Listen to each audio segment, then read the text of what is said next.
warahmatullahi wabarakatuh. Di sini kami dari kelompok 1 ingin mempresentasikan sebuah artikel penelitian dengan judul Motel Spermatozoid Limit the Effectiveness of Sexual Reproduction in Bryophytes, atau dalam Indonesianya itu, apakah ada pengaruh sel motil pada sperma terhadap pembatasan reproduksi seksual pada Bryophyta.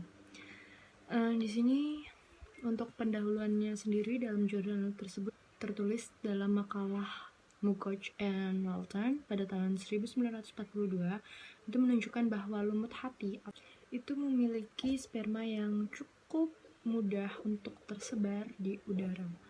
Nah, tujuan utama dari penelitian ini tak lain adalah yang pertama untuk mendokumentasikan jarak pemupukan aktual dalam populasi di Indonesia tepatnya.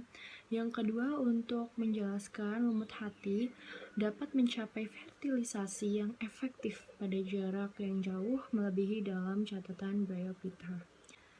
Presentasi selanjutnya akan dijelaskan oleh teman saya pada bab 2 bahan dan metode dengan subbab 2.1 dan 2.2 oleh saudara Muhammad Asmi Dwi Santoso.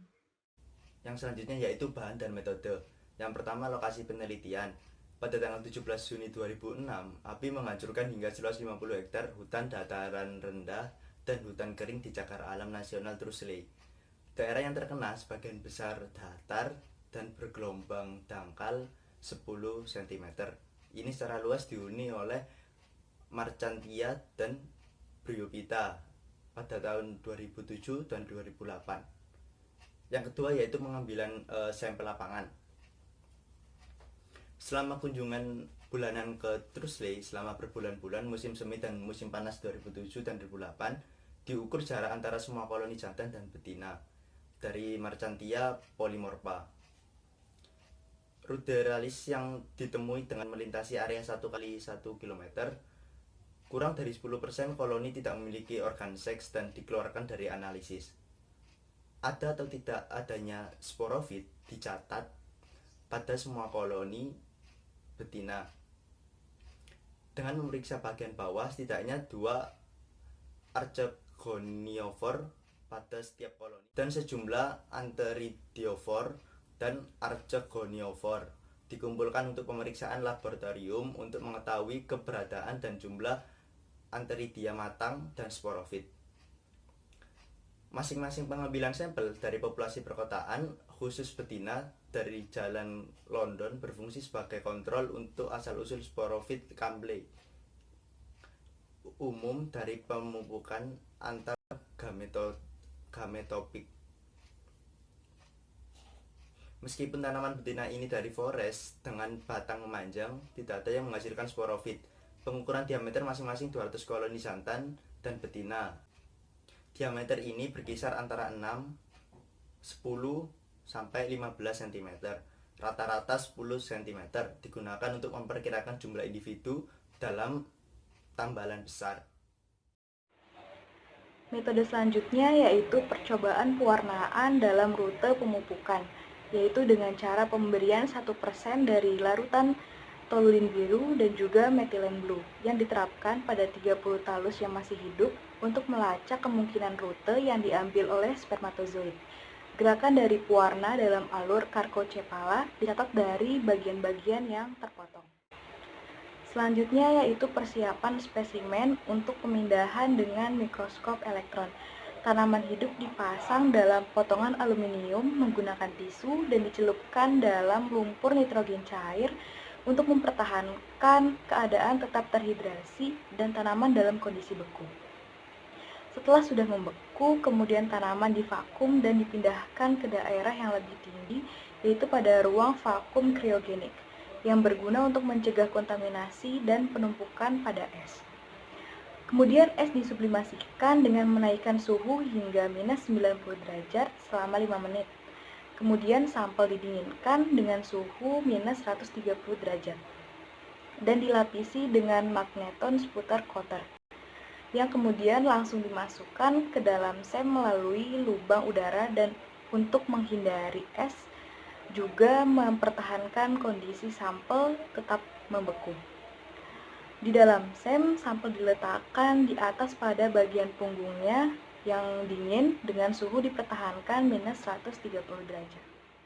Selanjutnya yaitu menghitung angka sperma. Peneliti menggunakan 3 kemungkinan atau 3 pendekatan yang dilakukan untuk menghitung jumlah spermatozoid atau anteridium yang paling memungkinkan. Yang pertama yaitu dari pengukuran langsung di bawah mikroskop cahaya dari diameter anteredial dan diameter spermatid di dalamnya. Yang kedua, dari diameter spermatid yang diambil dari mikrograf elektron yang diterbitkan atau dimunculkan sendiri oleh lumut hati dan lumut tanduk. Yang ketiga, dari perhitungan jumlah sel yang diproduksi oleh mitosis secara berturut-turut dari sel spermatogen tunggal awal dalam anteredia yang baru lahir, yaitu 2, 4, 8, 16, dan seterusnya. Perhitungan pada jumlah spermatozoid per anteridiofor di Marchantia berdasarkan pada perhitungan langsung jumlah anteredial di spesimen hidup tersebut. Oke, saya akan menjelaskan bab 3 result mengenai sporofit production. Tertulis bahwa di tahun 2007 dan 2008, anteridiofor dari Marchantia di Thursley sedikit matang lebih awal daripada archegoniofornya. Di awal April, archegoniofor berkembang tapi tak ada sporofitnya. Kemudian 20% dan 30% dari anteridiofor mengandung anteridia dewasa dan mencapai dimensi penuh. Selanjutnya di pertengahan Mei, si archegoniofor ini juga telah mencapai dimensi penuh. 10% darinya mulai berbaur dengan koloni jantan dengan jarak 5 cm dan memproduksi 1 hingga 10 sporofit muda. Sehingga akhir Mei, berlanjut ke Juni, Juli telah menghasilkan banyak sporofit. Angka sporofit di bulan Mei yakni berkisar 1 hingga 3 untuk masing-masing 9 sampai 11 lobus archegoniofor. Jadi total hingga 24 lebih. Kemudian di bulan Juni dan Juli memiliki 30 hingga 50 sporofit yang matang. Kemudian terdapat tabel jarak pemupukan Marchantia polymorpha tahun 2007 dan 2008. Variasi jarak antara archegoniofor dan anteridiofor yakni dari 0,1 meter hingga 19,0 meter.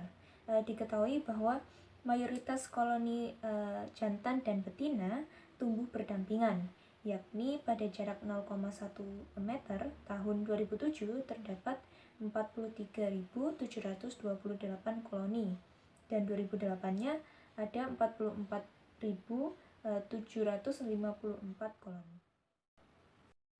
Kemudian memasuki fertilization route. Nah, sporofit produced in close proximity to male plants. Jadi, sporofit itu direproduksi berdekatan dengan tanaman jantan pada awal periode seksual.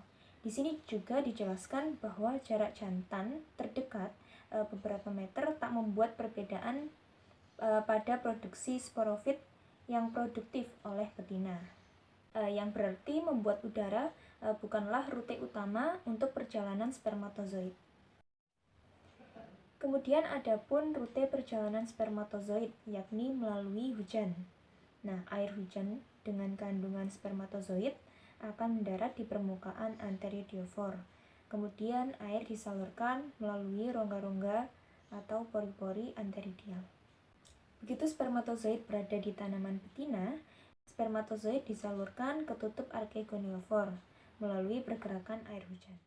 Hasil dari jurnal menunjukkan reproduksi seksual pada Marchantia sangat efektif, yaitu sperma motil hingga proses fertilisasi 100% dengan jarak 9 meter. Terdapat tanaman betina yang terletak jauh dari tanaman jantan yang diduga menghasilkan sporofit. Keberhasilan tersebut dikaitkan faktor dari spermatozoid selama beberapa jam dan mampu berenang sejauh 1-2 meter. Siklus pematangan sporofit Furnia yang tumbuh pada Marchantia membutuhkan waktu 6 bulan dalam kondisi rumah kaca. Oleh karena itu, dalam Marchantia, periode pematangan gamet memiliki waktu yang singkat.